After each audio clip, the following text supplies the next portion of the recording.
Hello, good morning everybody. Welcome to Vyas academy online classes. Hello बच्चों, कैसे हो आप होपफुली आप सब ठीक होंगे।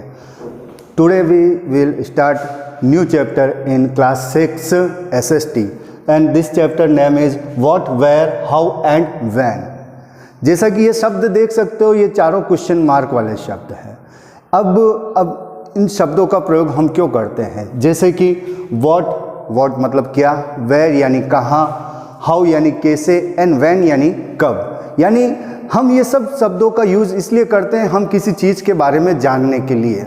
अब इस सब चीज़ों को जानने के लिए कि ये शब्द क्यों यूज़ किए जा रहे हैं, जैसे कि वो कहाँ गया था, वो कब पैदा हुआ था, तो ये सब चीज़ों की जानकारी हमें इन्हीं शब्दों के क्वेश्चन मार्क वाले शब्दों से मिलती है। तो हम इन शब्दों का प्रयोग क्यों करते हैं? बिकॉज हम इन शब्दों का प्रयोग हिस्ट्री, उनका इतिहास जानने के लिए करते हैं। तो यहाँ पर हमने इसका इंट्रोडक्शन देखा, जैसे कि इन शब्दों का प्रयोग क्यों किया जाता है। अब हमारे मन में प्रश्न उठता है कि व्हाट इज़ हिस्ट्री, हिस्ट्री क्या है?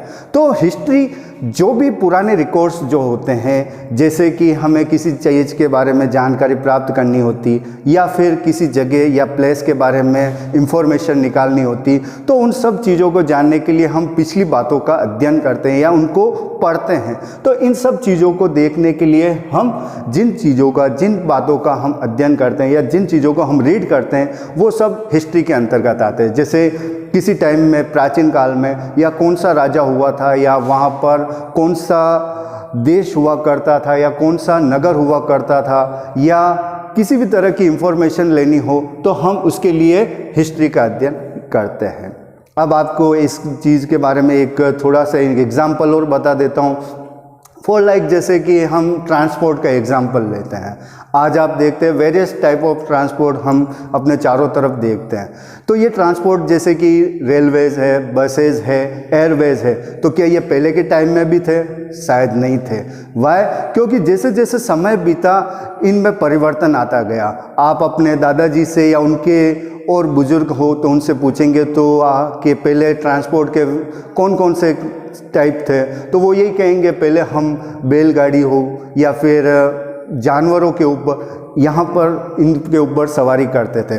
बट धीरे धीरे जैसे जैसे समय बीता गया, मीन्स ऑफ ट्रांसपोर्ट में भी चेंजेस आते गए।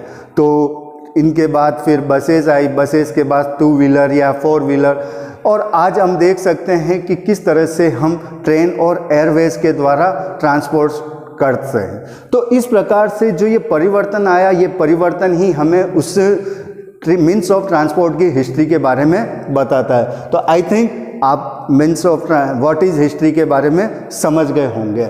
नेक्स्ट मेरा टॉपिक आता है what kind of food, cloth and houses. अब दूसरा प्रश्न ये उठता है मन में कि जैसे आज हम जो खाना खाते हैं, आज जो हम कपड़े पहनते हैं, या आज जिस टाइप के हमारे हाउसेस है, क्या पहले भी वैसे ही होते थे?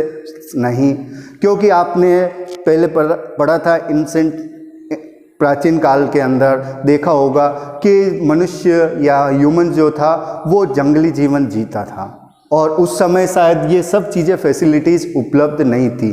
जंगल में मिलने वाला जो भी फूड उसको मिलता था, चाहे वह पेड़ पौधों से मिलने वाले किसी भी तरह के फल फ्रूट हो, या फिर जानवरों को मारकर उनका शिकार करके उनके मांस को वो खाता था। तो ये उस समय का उनका भोजन हुआ करता था। तो व्हाट काइंड ऑफ फूड यानी किस तरह का वो भोजन उस समय करते थे। और जैसे जैसे वो चेंजेस आए कि मनुष्य धीरे धीरे एक जगह पर सेटल होने लगा। सेटल होने का मतलब वो उस जगह पर रहने लगा। रहने के बाद वो वहाँ पर खेतीबाड़ी करने लगा, फसलें उगाने लगा, एग्रीकल्चर जिसको आप कह सकते हो। तो फसल उगाने के बाद धीरे धीरे किस तरह से उसमें खान पान के प्रति बदलाव आया, तो वो सब चेंजेस आप व्हाट काइंड ऑफ फूड में आप देख सकते हो। नेक्स्ट टॉपिक आता है क्लॉथ।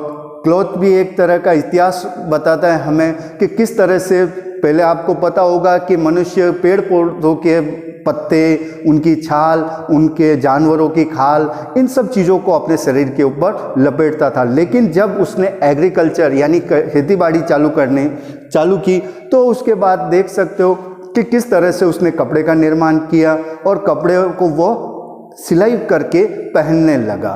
तो इस तरह से क्लॉथ का भी एक इतिहास होता है, हिस्ट्री होती है। नेक्स्ट टाइप आता है हाउस, कि किस तरह के उनके हाउस हुआ करते थे। आज आप देख सकते हो बड़ी बड़ी ऊंची ऊंची बिल्डिंगें आपको नज़र आती है, लेकिन पहले के टाइम में मनुष्य, आपको जानकर आश्चर्य होगा कि वो गुफाओं के अंदर निवास करता था। और गुफाएं आपको पता है पहाड़ों को काट कर वो बनाता था। लेकिन जैसा मैंने आपको बताया कि जब वो एक जगह पर सेटल होने लगा, सेटल होने के बाद उसने मकानों का निर्माण करना प्रारंभ किया। और उस समय के उनके मकान क्या होते थे, यही जंगलों से मिलने वाली लकड़ियों से वो छोटी छोटी झोपड़ियाँ वगैरह बनाता था। तो इस तरह से स्टेप बाय स्टेप उसने आज हाउसेस का निर्माण किया। दैट्स ऑल कि what kind of foods, cloth and houses, यानी हिस्ट्री में प्राचीन काल में किस तरह के उनके खान पान, उनके कपड़े और उनके मकान या हाउसेस हुआ करते थे। नेक्स्ट टॉपिक होता है लैंड, नेम ऑफ लैंड्स, यानी कि जगह का नाम। अब जगह का नाम किस आधार पर होगा, तो आप देख सकते हो कि मनुष्य जिस जगह पर रहता था उस जगह की कोई विशेषता होती थी, उस जगह के आधार पर ही वो उस जगह का नामकरण हो जाता था या उस जगह का नाम रख लिया जाता था। जैसे कि नर्मदा घाटी मीन्स वहाँ पर नर्मदा नदी बहती थी, गंगा घाटी मीन्स वहाँ पर गंगा नदी बहती थी। तो इस आधार पर वो नेम ऑफ लैंड्स पड़ता। अब आपको दूसरी चीज़ और बताता हूँ, जैसे भारत का नाम किस तरह से पड़ा। आपको जानकर आश्चर्य होगा कि भारत का नाम, हमारे देश में एक पुराने एक राजा हुए थे जिसका नाम भरत था, और उन्हीं के आधार पर इनका नाम, हमारे देश का नाम भारत पड़ा। तो नेम ऑफ लैंड्स, इसी के आधार पर आपको एक चीज़ और बता देता हूँ। अरब देश के व्यापारी जो भारत में ट्रेड करते थे, भारत में आते थे, तो वो भारत को हिंदुस्तान के नाम से जानते थे। वाई? बिकॉज यहाँ पर मोस्ट ऑफ लोग जो होते थे वो हिंदू धर्म को मानते थे, तो इसी के आधार पर उन्होंने भारत देश का नाम हिंदुस्तान रखा। तो इस तरह से अलग अलग टेक्निक या अलग अलग बातों से किसी भी जगह का नामकरण होता है। नेक्स्ट टॉपिक आता है हमारे पास कि finding about the past through. अब हम इतिहास को किस तरह से फाइंड करेंगे, किस तरह से हम जानेंगे। तो इसके लिए हमारे पास दो टाइप होते हैं, दो सोर्सेस होते हैं। एक होता है archaeological source and second is the literacy sources.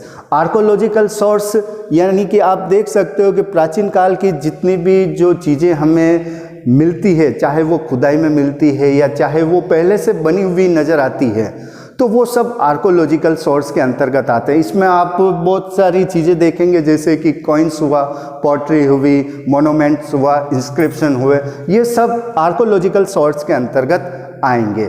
इसके अलावा सेकंड टॉपिक हमारे पास आता है लिटरेसी सोर्सेस। लिटरेसी सोर्सेस का मीन्स होता है लिखित या हैंड रिटन वस्तु। तो इसके अंदर आप देख सकते हो कि पहले के टाइम में जब हमारे पास ज्ञान विज्ञान या बहुत सारी चीज़ें विकसित हो चुकी थी, मनुष्य लिखना पढ़ना जान गया था, तो वो उस समय की होने वाली कई तरह की जो घटनाएं होती थी, उन घटनाओं को वो एक रिटन रूप में लिखता था। तो ये सारे रिटन रूप में लिखे जाने वाली जो टाइप्स होते थे वो लिटरेसी सोर्स में आते थे। इसके अलावा कई राजा महाराजा ऐसे भी होते थे जो अपने देश के, अपने बारे में बताने के लिए लोगों को प्रेरित करते थे, कवियों को रखते थे जो उनके बारे में, उस समय की घटनाओं के बारे में जानकारी देते थे। तो ये सब चीज़ें लिटरेसी सोर्सेस के बारे में आएगी। इन दोनों के बारे में हम नेक्स्ट वीडियो में हम अप्लाई करेंगे, नेक्स्ट वीडियो में हम इनको देखेंगे। तब तक के लिए धन्यवाद। Thank you very much.